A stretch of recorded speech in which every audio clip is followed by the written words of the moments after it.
Washington Pod presents Earl Nightingale. Many years ago, there was a very interesting man who lived in Baltimore, Maryland. He was a newspaper man, and he had very strong ideas about things. And he wrote these words. But the whole thing, after all, may be put very simply. I believe that it is better to tell the truth than to lie. I believe it is better to be free than to be a slave.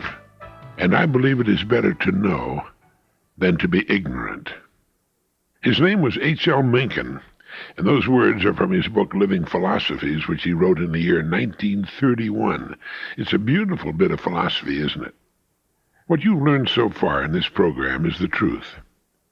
Never listen to advice from people whose intelligence you don't respect. People are always giving advice, whether they're qualified to give it or not.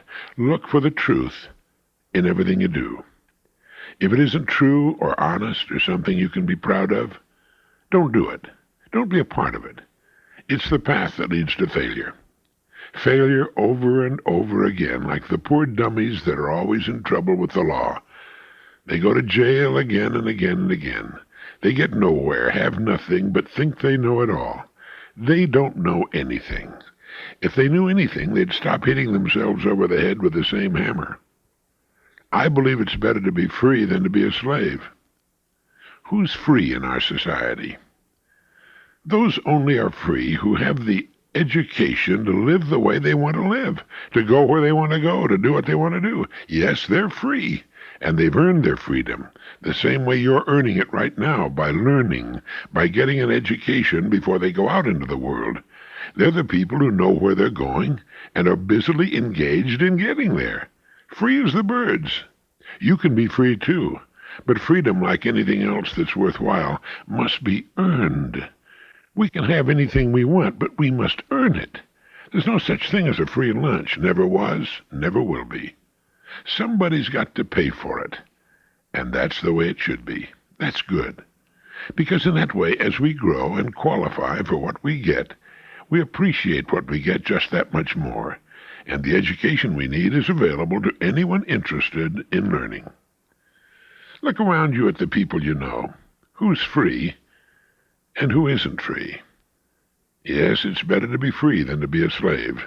Yet we have millions of slaves in this country who live in tiny prisons of their own manufacture and make no effort whatever to get out. Help me, they cry. Yes, they're slaves in the freest country on earth. They can't get out of their bleak neighborhoods simply because they don't know enough to get out. Where would they go? What would they do after they got there? They don't know how to read and write. They have no skills they can sell. What can they do? Yet how far is it from where they live to the nearest public library? The public library has everything they need to know, but they make no attempt to go there. They've never been in a public library in their lives. They've never known the joy of reading a good book or writing a letter. Why? Tell me why. Everything in the library is free. Our schools are free. What happened to them? More than 60% of the inmates in our prisons are illiterate. They can't read or write. Yet they will spend 10 years in prison and not learn how to read and write. In 10 years they could learn anything. Yet they learn nothing. Why? Tell me why. Do you remember the story of the Birdman of Alcatraz?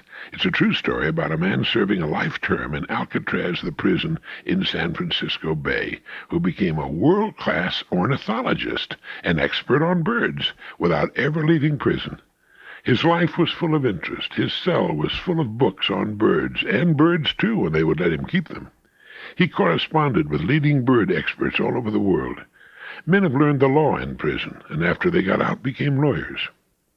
All you need to learn anything is time and the ability to read. You can judge a family's interest in education by the number and kinds of books you find in the home.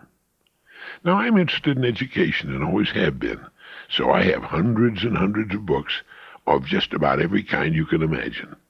I have over 100 books about the English language, dozens of books of poetry and fine prose writing.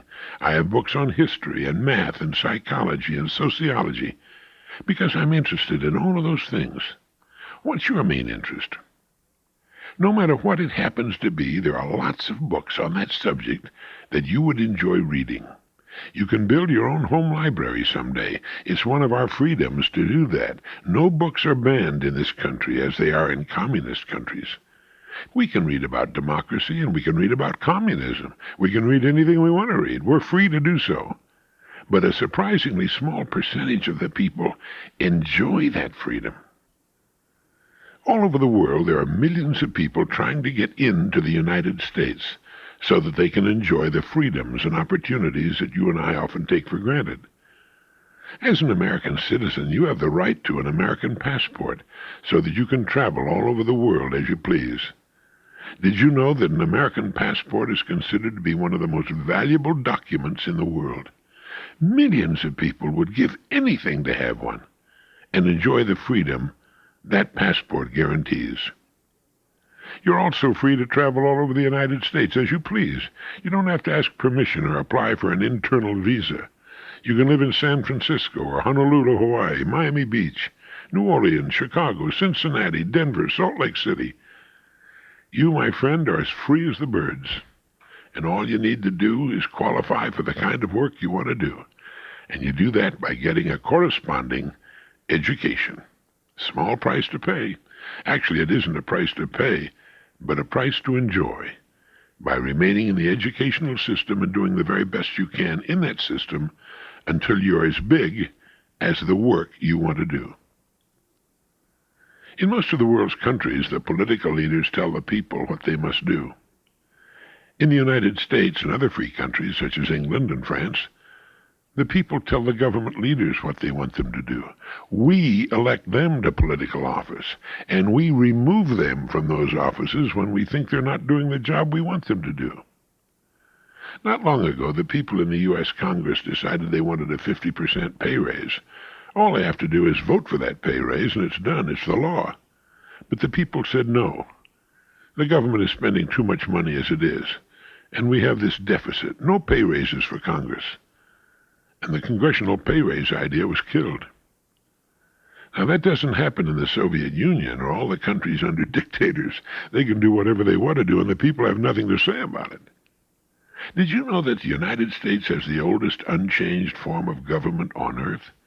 We've got the most successful system of government ever devised. We've had the same system for more than 200 years, and it's doing just fine, healthier than ever, the richest country in the world. It can certainly provide you and me with everything we want.